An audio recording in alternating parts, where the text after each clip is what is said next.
Excellencies, ladies and gentlemen, welcome to the final act of this year's World Water Week. I'm Artie Davis, and I've had the great honor to be your Master of Ceremonies for many events on Center Stage this year. To open our closing ceremony, I would like to welcome a very special guest.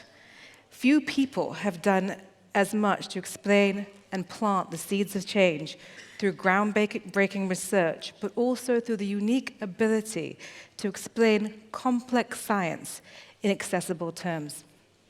And it's this complex science being broken down that helps decision makers understand what is at stake and how to take action. Please join in welcoming me to bring Professor Johan Rockström on stage. Starstruck. Johan, the floor is yours. Thank you so much, and what an honor. Fantastic to be here. And I just want to jump right at it. July 2023. This is now scientifically declared to be the warmest temperature ever recorded on Earth, as far as we know it today, over the past 100,000 years. That is a very dramatic conclusion. But we can actually say, very likely, even though no studies have been done yet, that probably July 2023 is also the month when we have the most dramatic global hydrological cycle behavior over the past 100,000 years. Because we know that behind all the anthropogenic global environmental change, we have fresh water. Fresh water is a driver of the stability of the whole planet. It is, as Malin Falkenmark often points out, the bloodstream of the very Earth system, but it's also victim number one. When Maui Island in Hawaii burns down, it happens after drought and water scarcity. The same goes with all the heat waves, droughts, and forest fires. They all have hidden water behind them. So when we scientifically say that we are now in the Anthropocene, it means that we have a global water crisis, and it's really at the planetary scale. What I'm concluding today is that we're deep into this Anthropocene. We don't only have a climate crisis and a biodiversity crisis, we also have a water crisis. For the first time, we can no longer count on the very source of this bloodstream. We can no longer count on the stability of the hydrological cycle, on the source of all freshwater precipitation. This is scientifically confirmed. In 3 weeks' time, we'll be publishing the third scientific update on the planetary boundary science. 6 of 9 planetary boundaries are outside of the safe operating space, even fresh water, both green water and blue water. So this is truly a water crisis of mismanagement, but also of mismanagement of planet Earth, affecting billions of people today, particularly in the global south, not only in terms of direct water supply and health, but also in terms of food security. So we can today, in Stockholm, conclude that if we fail on water, we actually fail also on the Paris Climate Agreement, and we also fail on the Sustainable Development Goals. There is no prosperity and equity in the future unless we sustainably manage fresh water from local to the global scale. The conclusion is also, which is one of the new insights in science, that fresh water is so interconnected that even though everything is happening locally, at the community, at the watershed, at the river basin, we are connected all the way to the planetary scale. Atmospheric rivers carry fresh water from green waters that are evaporating from upstream healthy nature, providing precipitation downwind, often 1,000 kilometers away. Droughts and heat waves are the precursors of forest fires. Air pollution and global warming affects the monsoon systems in Southeast Asia. We are so interconnected in the Anthropocene, no community can today sit in isolation claiming that I manage only my rainfall or my runoff here. Oh no, we are collectively interconnected. This means that this calls for something completely new of declaring freshwater as a global common good. That we're now in a situation of being this big world on a very small planet, this blue marble, where we are actually changing and threatening the stability of the entire hydrological cycle. This now has to be managed by all, for all. And it's all about integrating green and blue water. And that is what the World Water Week has been such at the frontier of in the world over the past decades. Green water powers everything that we cherish in the biosphere, on land, in the ocean. Up to 50% of precipitation comes from green water flows, soil moisture that evaporates into the atmosphere in the atmospheric rivers. 90% of food production in Africa originates from green water from rainfed agriculture. By the way, there's the same thing in Sweden. So it's not as if this is a poor or rich question. This is we're all dependent on both green and blue water. 25% of carbon dioxide emitted from fossil fuel burning is sequestered in terrestrial ecosystems, which all function thanks to green water. If we don't have the green water, we lose that massive nature-climate sink. So we therefore have, however we twist and turn this, we have to start managing fresh water as a global common good. And new modeling and new methods can now help us in doing this. We can actually now quantify the import and export of precipitation originating from the biosphere from country by country across the entire world.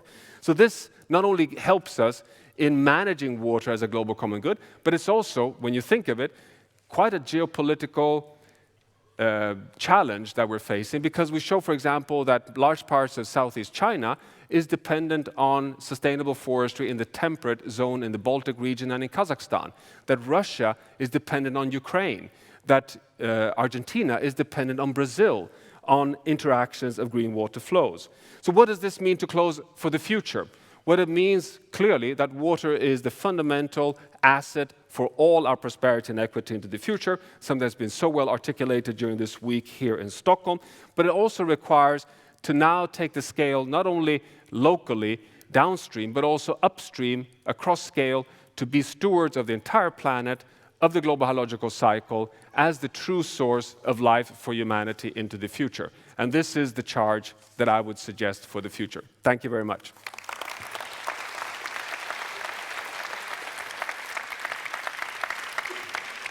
Before you leave us, you have been critical in explaining planetary boundaries to a global audience.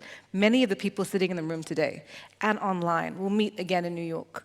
We'll meet at COP28. And the title for today, this World's Water Week, is Innovation for Change and Seeds of Change. What do you want to tell this audience to keep in mind as they move forward in terms of being those seeds of change? Yeah, I would say two things. I mean, number one is, of course, the close interconnection between climate and water, and that we in the water community have all interest to really push hard on a safe climate landing, because otherwise it will hit back on everything that we cherish in terms of fresh water. But number two, and perhaps most importantly, is that fresh water is such an important source of the solutions for the future. It's not only the number one factor when it comes to wise adaptation and resilience investments, but it's also the factor that will determine whether we at all will have anything that we can talk of as negative emissions or nature climate solutions or nature-based solutions. All of that depends on innovations, technologies, practices that you represent from the water community. So it's a solution space, but it's also, I think, connecting, holding hands with the climate community for avoiding that we reach unmanageable futures when it comes to hydrology. Thank you so much for being with us here today. Thanks so much.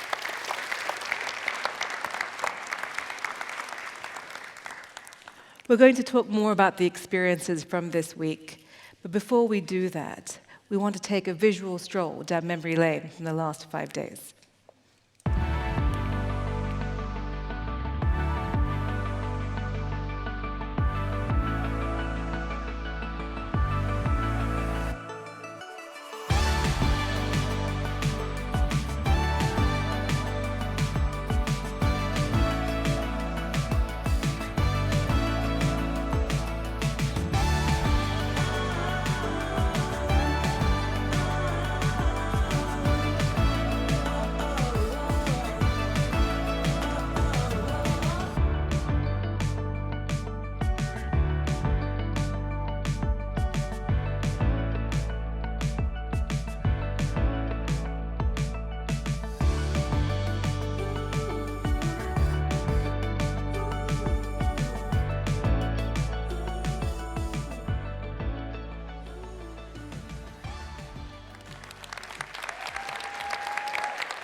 We want to give a big thank you to our eminent photographers, Jonas Borg, Thomas Henriksen, and Michael Ullén, for fantastic images from the past week. And you've probably seen their pictures on the Waterfront Daily. Thomas and Mikael have actually photographed every World Water Week since 1993. I think that exactly, hand of applause.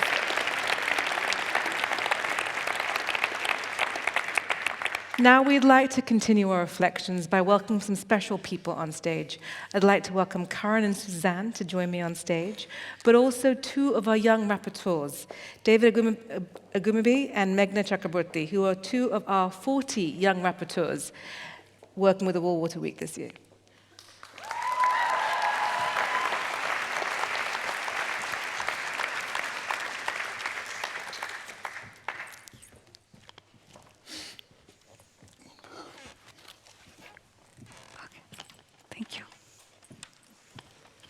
David, Meghna, we spoke before this, so you know what's coming.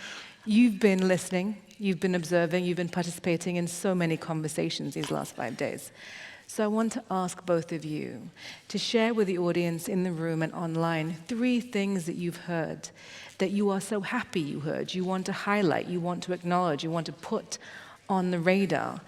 But also, maybe equally important, share 1 or more things you haven't heard that you want to see next year.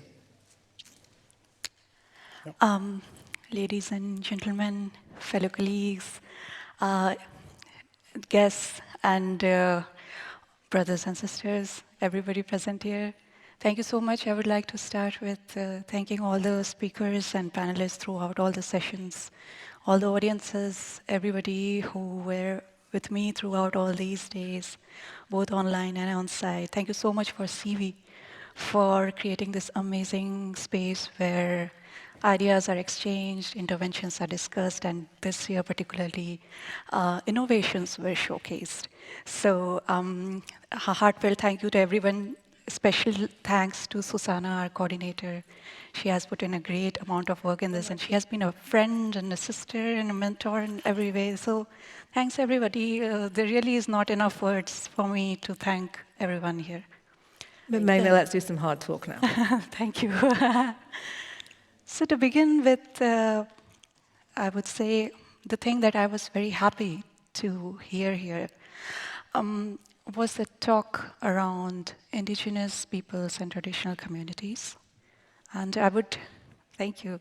And I would like to particularly mention, with your permission, to say this quote, which in one of my sessions, I was very fortunate to attend some very powerful sessions. And so the UN Water Vice Chair, in his address for leveraging water for peace, he mentioned that peace is not only absence of war, but also the feeling of being non-threatened, the willingness and spirit to cooperate and living in harmony. And then I attended another session where Colleen James from Carcross-Tagish First Nation, she said that we are more the same than we are different because all of us are 80% water.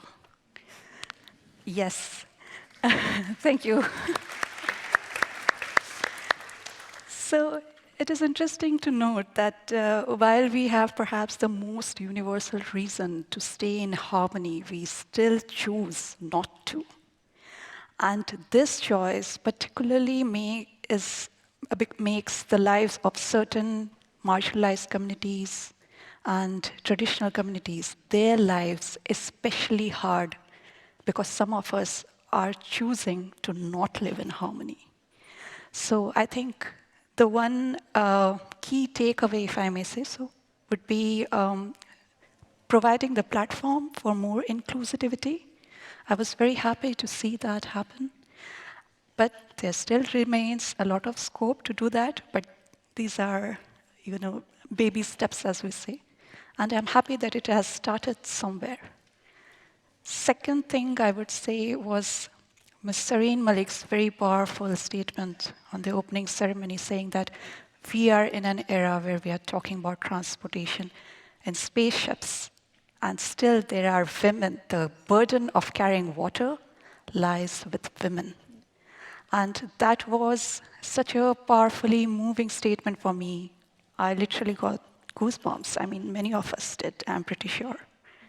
So I was very happy to see the inclusion of women in lots of panels. There were dedicated sessions for women. So again, that's a good start.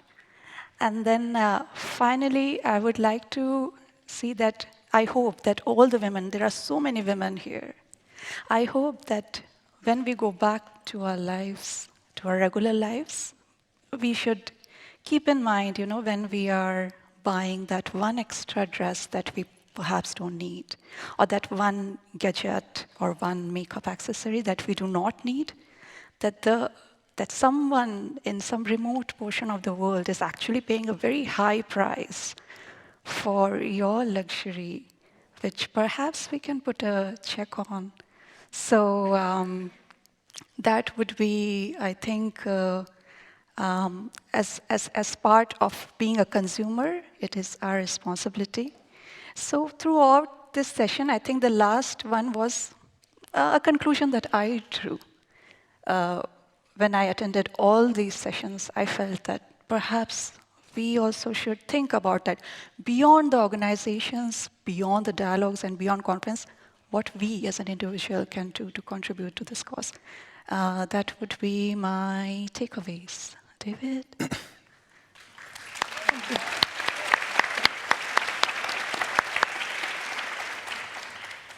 I think you took all the time, so I have a few minutes left. Yes.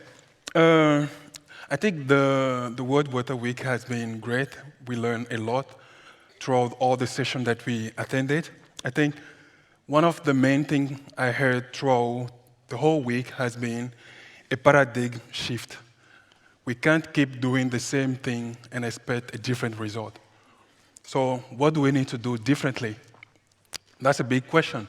I think whenever we gather together in our room and talk about the session that we attend, we all come back with questions. This shouldn't be the way, again. There's something wrong. So these are things that we really need to consider whenever we think about the future. What needs to be changed and how we need to do that. Another word, key word, I think that Meghna also mentioned is inclusion. Inclusion is really needed, and there's knowledge everywhere that we need. We can learn from, experience also that we can use from local communities, indigenous people. I think it's important for us to humble ourselves, go back to our various local indigenous people and learn from them. We always go by trial and error processes, and I think it's time that we all sit together across sectors, across nations, across races, discuss this question that we have on water and try to build together what is needed so that we have water as a right for everyone. And as one thing that I would like to see, as I was discussing with a senior scientist a few minutes ago, we don't want to come back here 20 years from now and then keep discussing the same thing. There must be something progressing. He told me that 20 years or 30 years ago, with his peers, they were discussing the same questions, same solutions. But it seems that things are not really progressing, moving forward as we need it. So for our generation, I think you in front of us you have a responsibility to make sure that 20 years from now when we meet, we will say that there have been a big progress, and now we can build upon that. What is a common good, as Joanne said? Like, we need to consider water as a common good, but not only that, we need water as a right for everyone across the globe. We need to make sure that there's safe water to drink, safe sanitation for everyone across the globe, a right that we need to ensure that we make sure we successfully achieve for all. Yeah, thank you. Thank you so much.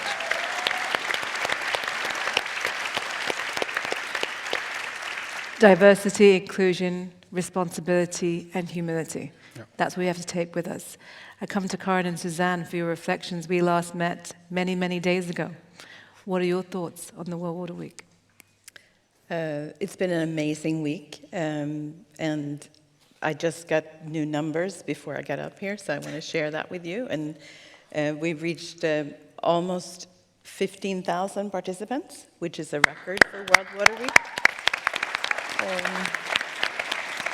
And diversity, we're talking about bringing everyone to the table, and these participants represent about some 190 countries and territories around the world. So this is also very, very exciting. And we have, with the numbers we have now, we have 52% women and some 48% men, and over 40% participation from youth under 35. So it's, as we've talked about this whole week, it really matters who gets to influence the decisions. It's really, really important. So I'm very excited about this, but of course the conversation keeps going. So. Can I? Absolutely. No, I really agree with Suzanne, and thanks for these updates. It's of course great to hear that we have managed to pass the message, hopefully to so many. But it truly has been an incredibly inspiring week, and it's been inspiring for several reasons. Not only because we have had the privilege of having wonderful youth participation, but also really because we've seen a breadth of collaboration during this week. We've really seen participants, both here in Stockholm but also online, really rolling up their sleeves and working together to find those solutions that Johan was also, of course, in a very eloquent manner presenting to us, but come up with these new ideas, and I think that's been tremendous. And of course, let's be very clear, some of these ideas will not fly. That's okay. Some of these ideas will fly, and they will be implemented at the local level. Some will be implemented in businesses. Some will be implemented by academia. And that's exactly that breadth of the platform that we want to see going forward. So this Water Week has also, of course, positioned itself in the landscape of international conferences, very much so as a follow-up also to the UN Water Conference that took place in March earlier this year, or we've also seen that plans have been made and strategies and agreements to build up to the COP that will take place later. And I think here, Johan's intervention again in saying how important it is to position water in the climate space is absolutely critical. And I think that ties back to the very beginning of this World Water Week, where we set out as an ambition and a plan to build precisely that interconnectivity. And that would perhaps be the one word that I really take with me from World Water Week. It's this interconnectivity. Place water and people at the center of all the other discussions. And then maybe as a community, as stakeholders, as partners, irrespective of where we come from, we can come together if we put water and people at the center. So this tremendous buzz that has been here, this incredibly positive energy, is something that we can really use to invest into the future. And of course, SIWI and World Water Week as a platform can and is ready to play an important role in that, to find the solutions, identify them, and speed up action. Interconnectivity, but also to discuss what SIWI will be doing next year on this platform. Before we do that, I say thank you, Meghna, thank you, David, thank you so much, Suzanne. Karin, stay with me. I am staying. Thank you so much. To make this announcement, I'd like to welcome a very important member of the community on stage. John Lane, Chair of the Scientific Programme Committee, will be joining Karen in making the announcement. You can stand. Take your space. John, tell us, you're the chair of the World Water Week Scientific Programme Committee. What does that mean and what does that involve? Yeah, thanks, Arati. The role of the Scientific Programme Committee is to guide the intellectual shape of the whole week, and we do that principally by proposing the themes for the future years and also by managing the series of SIWI seminars through the week. And you lead me to the next point, which is, of course, drum roll, next year's theme. Karen. Well, before that, before the drum roll, let me perhaps first really express how much we at SIWI and in the World Water Week team appreciate the work of the Scientific Programme Committee. Through John, I really want to thank the SPC, the Scientific Programme Committee members, and also the young Scientific Programme Committee members. They are an integral part of the SPC. We've always said, and I think that's in our DNA, that World Water Week should always be anchored in scientific knowledge and the latest research. And that's really where your work is so incredibly important. And I'm grateful for that. And I'm grateful for the guidance and the strategic support that the SPC provides to the work that we do and the platform that we offer. So thank you so much, through you, to all members of SPC and young SPCs.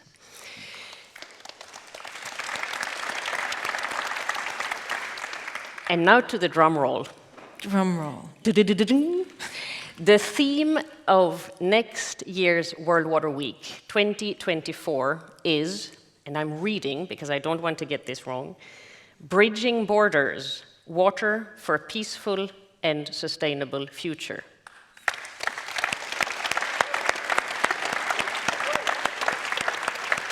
An important topic that ties very much also to what Professor Rockström said earlier, that it's at the core of everything and it is also potentially threatening everything, but also being a solution.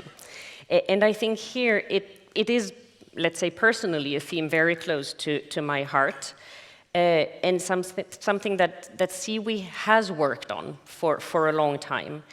And when we started working on this many years ago, maybe there weren't as many actors that really understood this connection and this space. But I think that with that interest has grown immensely, because I think that there is an understanding and a realization that if we don't fix water, it has effects and trickle-down effects on so many other dimensions of society, including peace and, of course, a sustainable future. So I think that it's incredibly important to again, build on this interconnectivity and understand that. But having said, though, the interest is great, but I think there is still many people who are unsure how to go about it, how to do that interconnectivity, and how water diplomacy can really be put in practice and be employed in practice. And I think that's, again, going back to at the opening when I said let's stop describing problems and talking about solutions. I think, again, in that same spirit, World Water Week 2024 will really focus on filling that important gap of identifying the solutions of water for a peaceful and sustainable future, bridging borders. Thank you, Karen. Of course, John and your team were responsible also for putting this together and coming to the idea of having such an important topic be the theme next year. Tell us more about that. Yeah, thanks very much.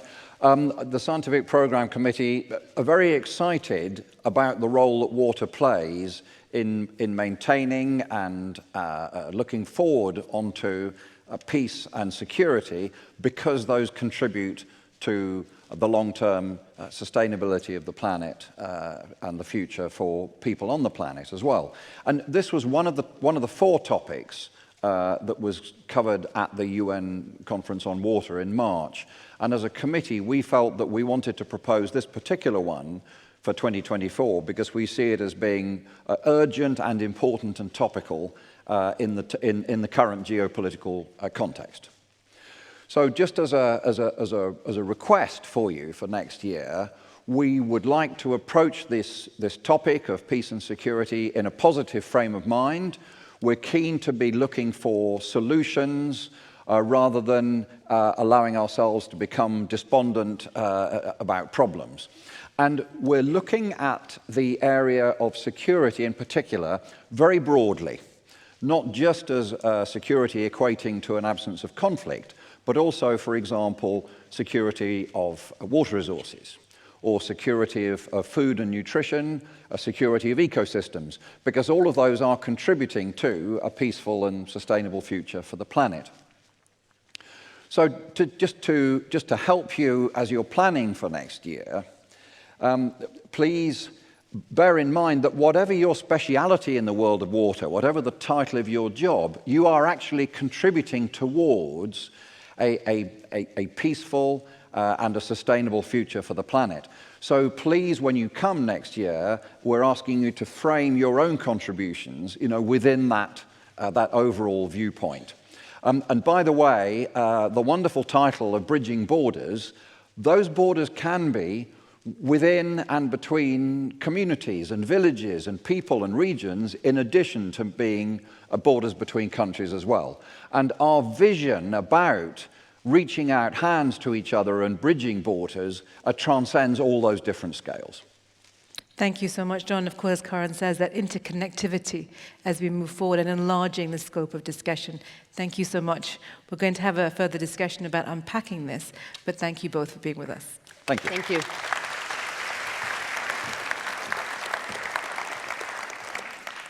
We want to talk about the theme and see what this can mean for different geographies and different communities. To do that, I'd like to welcome 3 experts on stage. Martina Climes, Advisor, Water and Peace at SIPRI.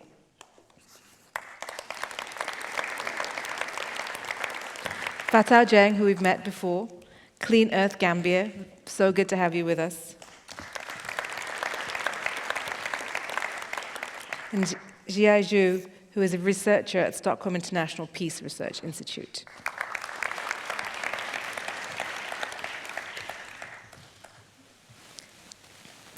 Martina, now you're part of the committee that has come to the conclusion that this is the focus for next year. Tell us more about how you came to that conclusion and what it means for you.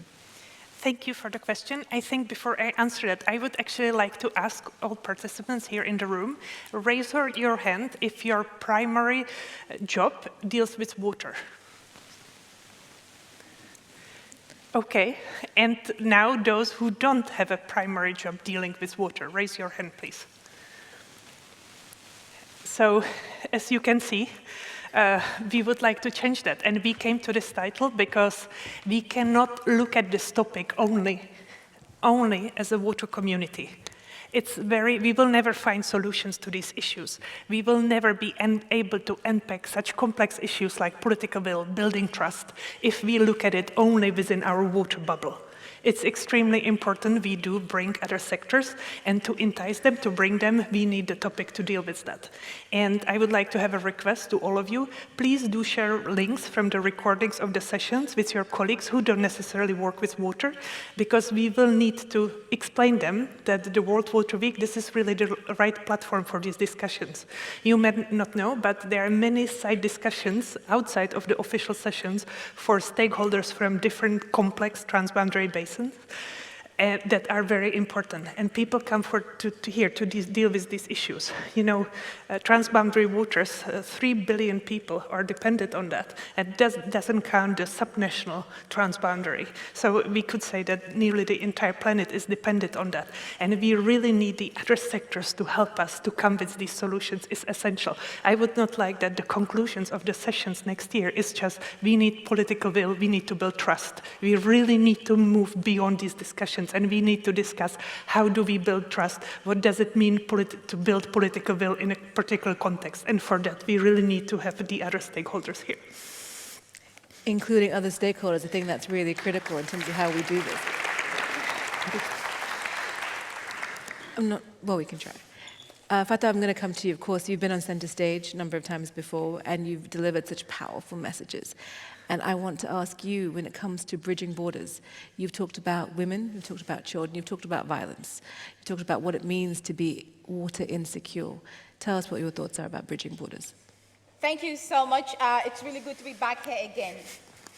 For me, interpreting this theme for next year, first of all, it means building transboundary cooperation and partnership, not only between states, as mentioned by the previous speakers, but between the governments, between youth, NGOs, women, indigenous groups, as well as the donor and development communities.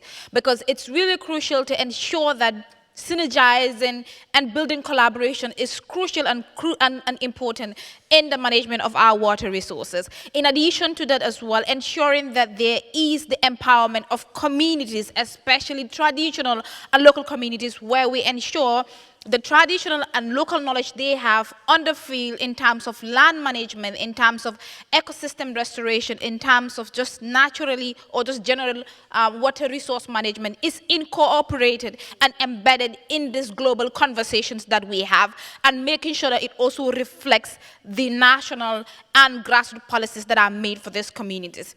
As a climate justice advocate, obviously, this topic is also very important because we're talking about a sustainable future for all. So coming again from a community or from a region that is very vulnerable to the impacts of climate change, which has led to other humanitarian and water-related or just general challenges that we face in our communities, especially, for instance, in Lake Chad, a community where 90% of the water resource that we have has shrunk over the years, and also from a region where we continue to see clashes between farmers and others, where we more or less scramble for natural resources, especially land, among others. And these are all issues that are more or less induced or exacerbated by water insecurity, among others. And just a report from UNICEF in 2016 has showed that women and girls spend over 200 million hours daily in search of water or just to access water. So these are all challenges that we face with regards to not only climate-related issues or water issues. So for me, next year, I would love to see how we bring forward more, especially the conversation around the nexus around climate change and water, and how we will continue to build the resilience of these communities that are disproportionately affected by climate change.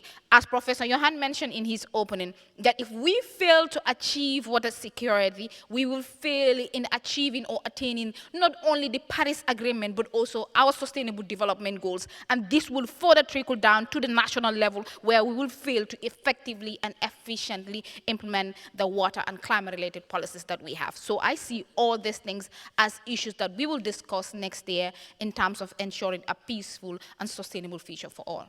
Thank you so much. Bridging borders, climate, water coming together as well. Jiayi, your work is in the area of international peace and security. This theme, of course, and what Martina and Fatou said, of course, reflects both turbulence, also sustainable futures, but also bringing together stakeholders. What do you want to see included in the dialogue next year? Yeah, thank you so much, and I'm so honored to be here as a non-water specialist. But I do think part of the discussion about this theme, as introduced, was about finding solutions. And I'm sorry to be a little bit pessimistic, but I would say that in order to pursue solutions, you need to have a common definition of the problem. And I think in terms of peace and security, I think it's important to lay out also the scope of the challenge in that regard, in the sense that we don't necessarily have a common understanding of security. And to give some examples of that, my institute has been monitoring developments in global security for over half a century. Last year, we recorded the record high of global military expenditures at 2.24 trillion US dollars. That was done in the name of national security for many states. Meanwhile, the meager 100+ billion necessary for developing countries to meet, basic water security needs largely went unmet. To take another example in terms of metrics, last year also saw a recorded high of 3 decades in terms of the amount of conflict-related deaths in the world, at 200,000 or so. Meanwhile, twice that amount of children alone died of water-related lack of safe access to clean water. So I think that this is very indicative of how we have not only understood, but also pursued and prioritized certain versions of security in corridors of power. And I think it's really beholden, on this community also to understand that they're part of redefining what security means. And I think that that's why it is very important that not only that you engage with non-water specialists, but that also you seek to be in those spaces, as has been mentioned earlier, where security is being defined. And I think that's such a key role that you can play in terms of transforming these sort of zero-sum versions of security into a more positive-sum versions, because really these investments in militaries and wars and conflicts, again, done in the name of security, those are not only, separate prioritizations, often they're actively destructive. They actively work against social and ecological resilience, human security. And these are things I think that we all have to come together as one gigantic community to resolve, both from the technical all the way to the political. I'm really happy to be here, and I really look forward to coming next year and learning more. So thank you. Thank you so much. Just want to reflect what you said, just so everyone in the audience and online hears and understands. You said, of course, as Martina is saying, we want to bring more non-water stakeholders to the table, but as the water community, we also have to be present in places that are not our primary areas of interest or comfort, because that discussion has to be enlarged. I think that's really important to keep in mind for next year. Thank you all so much for joining us to explain next year's theme, and see you online next year.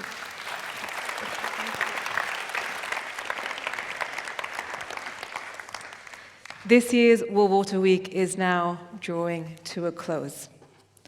But before that happens, I would like to welcome one more speaker on stage. Dr. Ganga Shreedhar is an assistant professor at the Department of Psychological and Behavioural Science at the London School of Economics and Political Science.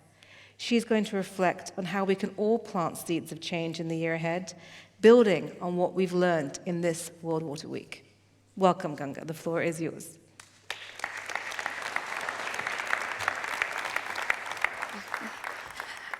Thank you so much. It's an honor and privilege to be here.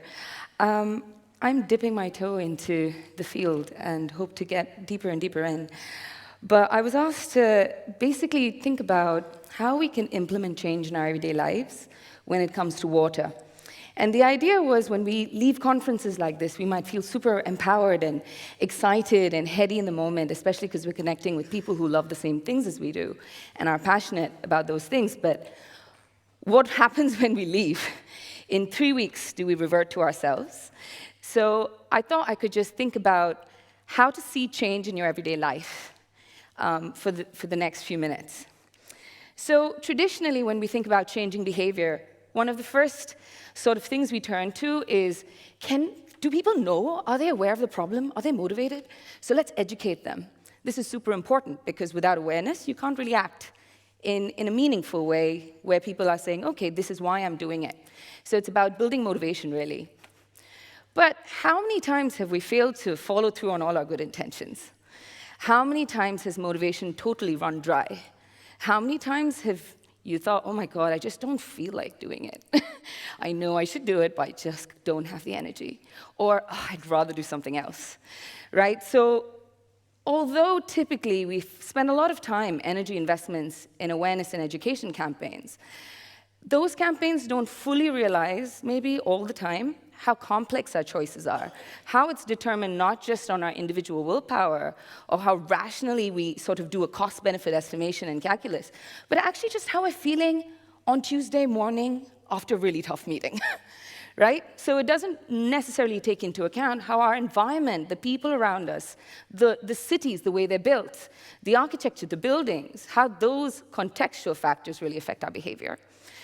So in order to change our behavior for a water-wise world, I would say we have to change not only our mindsets, but also the environments we live in and the structures we find ourselves in those very systems. And I think the planetary boundaries framework really sketches out, in a very visual way maybe, how important those structural factors are and how they act as constraints on things like willpower, but also how, with a will and with the right people and a community, you can really change the world as well. So in order to change, the world, you need to not just change your mind, but also your environment and therefore your behavior. And to do that, we really have to work with human nature. That means we have to recognize people don't have energy all the time. You can't expect them to do the right thing through an education campaign, just. Not that that's not important, that's key. But we also have to do other things. We have to design our environments in ways that make it easy for us to do the right thing.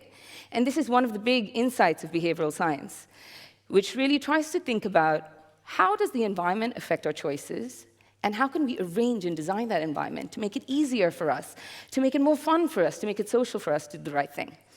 I was thinking through, what are the water behaviors I've actually changed in my everyday life? Would I be a good messenger if I wasn't able to be consistent with my values, right? So one thing that helped was something like a hosepipe ban. A lot of people in the UK were surprised that you could have a drought in the UK and actually a hosepipe ban. For this crowd, that might not at all be surprising. And it was quite easy. My hands were sort of tied. So even though I felt like waking up really early in the morning and watering the plants, I knew that, okay, that's not okay, but my husband would catch me out as well. So I had a social commitment device at home, because I'd spoken to him about it and said, oh, I can't bear to see everything dying outside, but I guess you have to make sure that I don't do it. So I made that mandate social. I could be more water-wise by actually getting my friends, my family to help me out. So go home, talk to your friends and family, make it happen. Another thing I was thinking of doing is maybe invest in like a water-efficient device. Now, there might be grants for that in your countries. There might be ways that the government can help you do that. And if not, maybe there are other ways you can actually take voluntary actions at home. The idea is once you start building your motivation and identity and taking these actions in your everyday life, by making it social, by making it easier, and really putting yourself in there, you not just feel like you're doing a good thing, but you also start building an identity around your choices, which can then maybe translate to other spheres of your life. You start thinking about, oh, I have to use resources more wisely. What about if I have to build some climate sustainability dimensions into my water behaviors, right? So it's more likely, behavioral science shows, that when you have the strong intrinsic motivation, you're able to not just feel good at the moment, but actually translate that behavior across domains. But if those behaviors are quite difficult and tough across those domains, make it easier for you. So a very common example is, suppose you want to go for a run and you just don't feel like. Keep your running shoes right near the bed, along with your sports gear, then you can't avoid it, or you'll feel a little bad avoiding it. This is a very simple example of how you can design the environment in order to nudge yourself. So start thinking of yourselves as powerful. Nudge yourselves to do the water-wise things post the conference. And think about how you can not just do that in your professional life, but also your private life. I think Meghna had mentioned that, okay, as consumer, what can I do? Your consumers, your citizens, your brothers, your sisters, your family as well. You have many identities, right? So start nudging yourself across those identity domains. And there are typically 3 ways to do this. Right? The first thing is design your space in a way that makes it easy. For instance, keep a pair of shoes by the bed, or install a water-efficient shower if you want to do that in your everyday life. The second thing is make it social, right? So get your friends, family, colleagues involved. Take it to work as well. The third thing often is make it timely. We often overestimate how, I definitely do, I often overestimate how fast I'm going to finish something, or vice versa. So make sure that you actually put the time aside for it and the time to make mistakes and slip. A very common thing that we find in behavioral science is the idea of moral licensing. I've done so much good today, I'm just going to take that, I'm going to take that little liberty with myself and do something naughty as well. I've earned it. That feeling of earned it often can lead to a slippery slope. But if you give yourself the time to not just learn, but learn from failure and keep that long mistake, that also helps keep your motivation up high. So in order to really nudge yourself, I think a couple of things which make it simpler for you is not just feel bad about that willpower or put too much effort in yourself, but arrange your environments in ways that make it easy for you, make it social, and make it timely. But of course, this is not enough, right? Because we might not just want to change ourselves, but also have some social change. The IPCC report recently, the IPBES report, which works on biodiversity loss, even the UN SDGs have all started to talk about social transformations and transformative change. So self-nudging doesn't really stop at thinking of yourself as a consumer or I've done something good at home. It really means you have to live and change not just yourself, but the world you live in, right? If you want to have those social transformations. So once you start building that practice, I hope, I'm on the same journey as you guys, that I'm also going to have the resilience to go out there to work and also build those movements and have solidarity with others across those movements as well. So the idea is to really live with praxis, and that hopefully in a way that works with human nature and doesn't put enough pressure on yourself. So my concluding thoughts here is really when we think about changing behavior and the seeding of change in our everyday lives, we often rely a lot on willpower and motivation and things like awareness. Those things are crucial. You have to change that in order to change behavior, but to keep behavior change, you often have to also change your mindset and values. So think of it as a circle, and think of it as a circle with very imperfect hero, heroine, protagonist at the center of that circle, right? One who gets tired, one who makes mistakes, one who messes up, but also one who's able to focus, who has the ability to do these complex calculations, and who's not just an individual, but is actually quite a social animal. So it's not just about changing behavior, is it? It's also about changing your mind, but that is often not enough. So it's about changing behavior to change your mind, to change behavior to change your mind. The second thing I would say is start self-nudging for those social transformations. Never underestimate the power of praxis in your everyday life. Another quick anecdote. I started to read so much about the carbon impacts of diets, and I really grew up vegetarian. But once I came to the UK, I just loved meat. It was very difficult. I thought I got a meat addiction. My partner gave up, and now he's quite the role model for me and has helped me change my lifestyle as well. So never underestimate how even changes you try to implement in your everyday lives can have those ripple effects. So especially when you're thinking about implementing these changes, talk to people about them. Talk to them about not just, oh, look at me, I'm implementing this change, but talk to them about how difficult it is. Discuss with them strategies that you could do together. Have commitment devices with them. Because when it gets tough, they're going to be the ones who help the queue up as well. So on that note, I'm looking forward very much to learning much more about water. I've been very inspired over the past 2 days I've been at the conference. So thanks for having me, and it's been a pleasure. Thank you so much.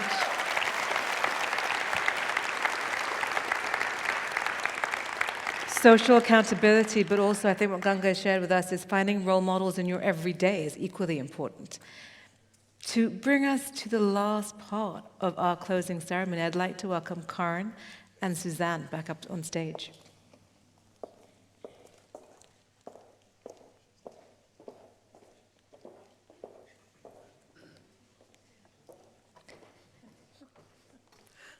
Here we go again. We're at the final countdown. It's been 5 intense days. So many conversations, so many inspirational collaborations. What are your final thoughts? What a fantastic week. The best part, of course, is to engage with everyone online and here in Stockholm, and to engage in so many interesting conversations and really feel the energy and the buzz. We really create change together. And of course, as we've heard today and throughout the week, it's up to us to follow up on what we learned and what we've discussed this week. World Water Week is always evolving, and in order to do so, we need your help. Please give us your feedback, share your input. We are going to send out a survey, and we hope that you respond to that as well. And this is the only way we can grow together. Can I just give a thanks to some people? So thank you so much to everyone for making this World Water Week such a success. Of course, participants online around the world and here in Stockholm, conveners who've really done some amazing work creating really, really good content and really engaging sessions, the Stockholm Junior Water Prize participants, the Stockholm Water Prize laureate, and of course, our committed and insightful partners. Thank you so much.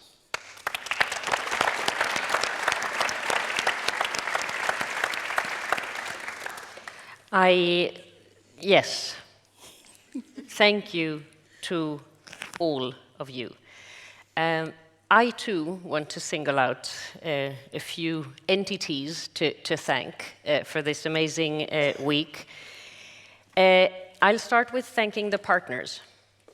Without the partners, this week would not be possible. Sure. So thank you for those who are partners. I'm very much also looking forward to seeing new partners join on this journey. So an invitation to all, think about becoming a partner at World Water Week. It does make a difference.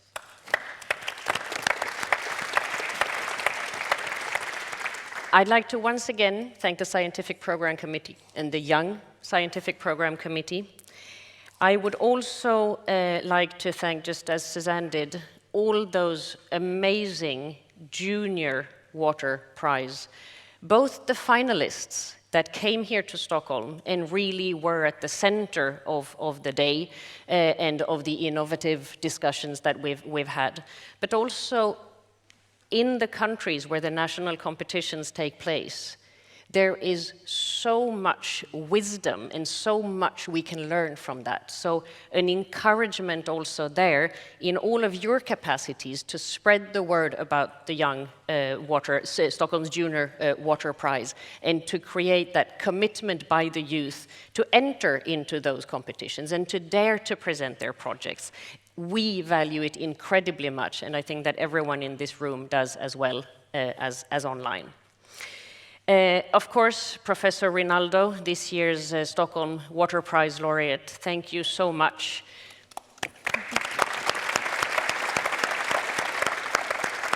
You've been extremely active throughout the week, and that means a lot. You labor yourself as a militant. We love militants.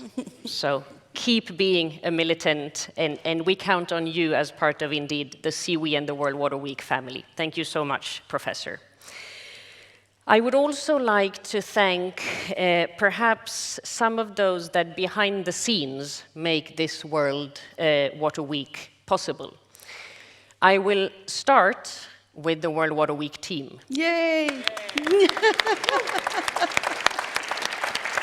Under the skillful leadership of Suzanne this year, the team has worked incredibly well.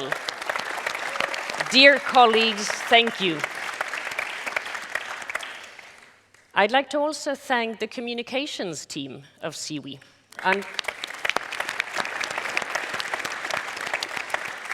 Under the leadership of Andreas Karlsson, maybe somewhere in the room, the team, and that's not to be underestimated, has managed to spread what we're doing here in Stockholm and online in so many more channels.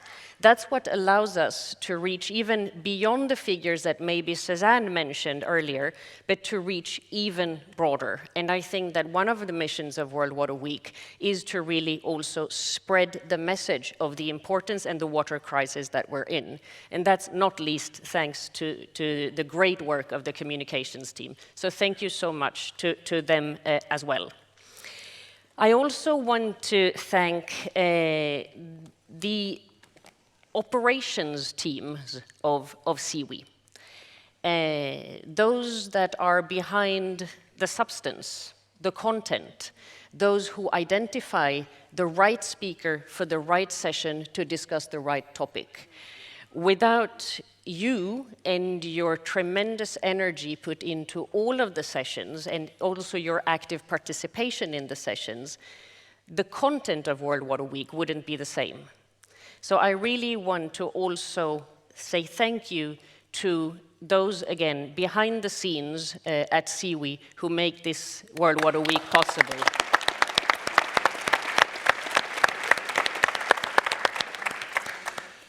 Finally, 3 more thanks. One to the amazing junior rapporteurs that we've had this week.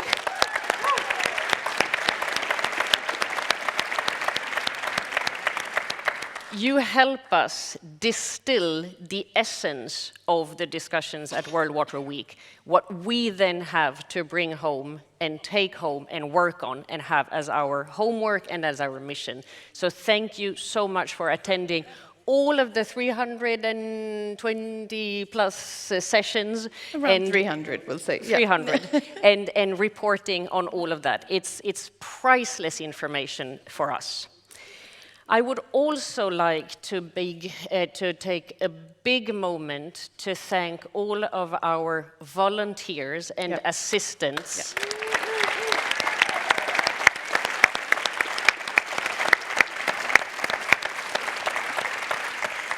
They say the devil is in the detail. Well, they are the details. And they make the details work for each and every one of us participating here in Stockholm. So thank you so much to all of the assistants and the volunteers. The final thank you will go to Artie.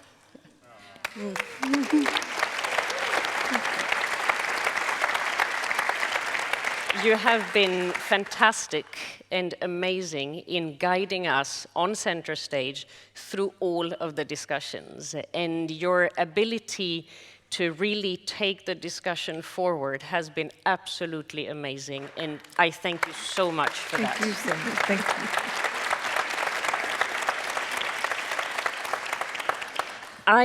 you. I really want to echo Suzanne in saying that this has really been an amazing week. It's been the first week for me in this capacity. And I, and I feel both humbled, incredibly impressed, very, very grateful, and also excited. I'm exhausted, yes, I think many of us are, but I'm exhausted for a good reason. I'm not exhausted because I'm frustrated or I'm angry or I'm unhappy. I'm frustrated, I'm exhausted because I'm just tired. No, but because it's been so much of this buzz and this bubbling energy, and so much is happening in my head that my head is about to explode, but for a good reason, again. And that's really something that I take with me and that I will start working on right away. Some of you who are in Stockholm, I will see tonight at the famous World Water Week Mingle and Dance. So I hope to see many of you there. That's going to be fun. But on a more serious note, I think what we've heard throughout the week and also in today's closing session is that it's up to us now.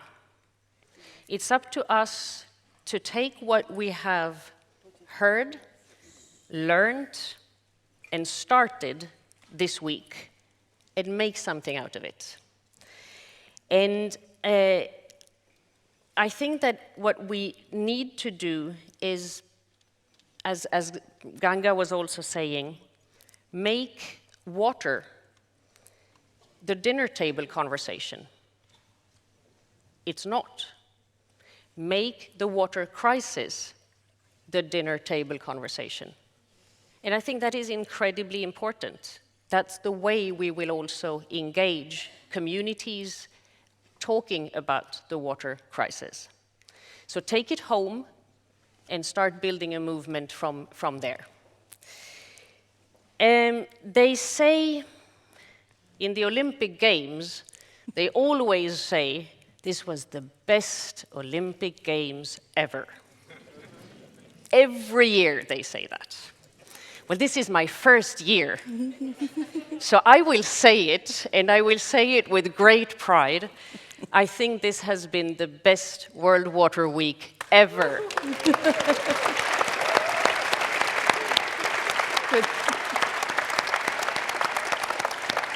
And that's a lot thanks to you all. So I'm happy to also say that I will see you next year, same place, last week of August, to take this forward and to continue this. Thank you so much for everything this week. Thank you. Ladies and gentlemen, it's a wrap.